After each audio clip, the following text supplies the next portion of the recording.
শুভ সন্ধ্যা বন্ধুরা। সন্ধ্যা টন্ধা তো দেয়া হয়ে গেছে। এবার এই বর্ষার বাজারে নিয়ে চলে এসেছি গরম গরম চা আর পাউরুটি সেঁকে চা খাবো। অম্বুবাসী তো চলছিল, আজকে সকালেই তো অম্বুবাসী কেটে গেছে। কয়েকটা দিন তো পুজো আর্চা করতে ছিল না, তো ওই জন্য সন্ধ্যা টন্ধা দিই না।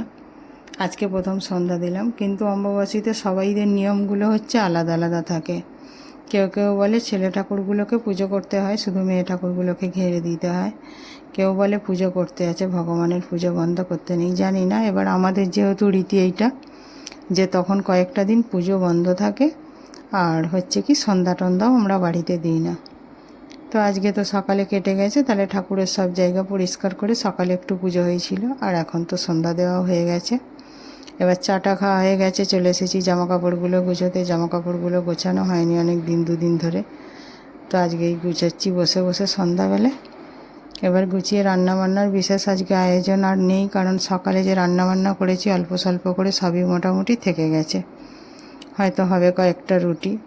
তো ওই জন্য বলি কি তাহলে এখন তো বসেই থাকবো, জামা কাপড়গুলো গুছিয়ে নিয়ে। আয়রন করতে অনেকগুলো জামা কাপড় জমেছে, কালকে একটু করেছি, কয়েকটা রয়েছে, এই আর কি। বর্ষা এসেছে, গরমের কিন্তু শেষ নেই। গরম, প্রচণ্ড গরম। যখন বৃষ্টিটা হচ্ছে তখন একটু স্বস্তি, আর তারপর না হলে ভ্যাপসা একটা প্রচণ্ড গরম, অস্বস্তিকর। হ্যাঁ, প্রকৃতিটা বেশ ভালোই হয়েছে, ওদের মজা। গাছগুলো চারিদিকে সবুজ হয়ে উঠেছে, জল পাচ্ছে। কিন্তু কি বলেন তো, যাদের সব সময় বাইরে বেরোতে হয়, এই প্যাচ প্যাচ করে বৃষ্টি হলে ভাল লাগে না। জোরে বৃষ্টি একবার হলো, থেমে গেল, ঠিক আছে। আর এ তো আবহাওয়াটা খুবই বাজে, সারাদিনই মোটামুটি পিটপিট পিটপিট করে দুবার চারবার করে আসছে। আর যাদের বাইরে বেরোতে হয় তাদের খুবই সমস্যা। আমরা তবু ঘরে থাকি বলে এই সমস্যাটা ভোগ করতে হয় না। অনেকের বর্ষাকাল ভালো লাগে, কিন্তু আমার বর্ষাকাল মোটে ভালো লাগে না। শীতকাল তো সবচেয়ে প্রিয়, কিন্তু এই বর্ষার চেয়ে গরমটা একটু ভালো লাগে। কারণ সারাদিন কাজ করব, গরম কষ্ট হোক, রাতের ঘুমটা তো শান্তিতে ঘুমোতে পারবো।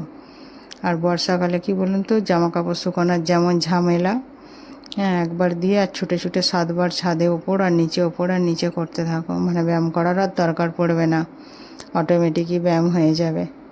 আর চান করে কালকে তো জামা কাপড়গুলো সব ছাদে মেলে দিয়ে চান করতে গেছি, বৃষ্টি এসে গেছে, সব জামা কাপড় ভিজে গেছে। বর্ষাকালে এইরকম তো মাঝে মাঝেই হয়। কেন কি রোদ দেখে হয়তো জামা কাপড়গুলো দিই, থাকতে পারি না। আর যখন চান করে দিতে যাব অনেকটা বেলা হয়ে যাবে। আর আমাদের ছাদে যেহেতু চারিপাশে ফ্ল্যাট হয়ে গেছে সব, রোদটাও থাকে না যে দেরিতে করে দেবো।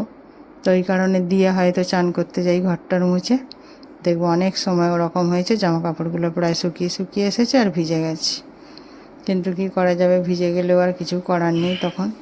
কালকে তো জামা কাপড়গুলো এই জন্য আর তুলিনি, কারণ সারা দুপুর থেকে বিকেল অবধি বৃষ্টি হয়েছে।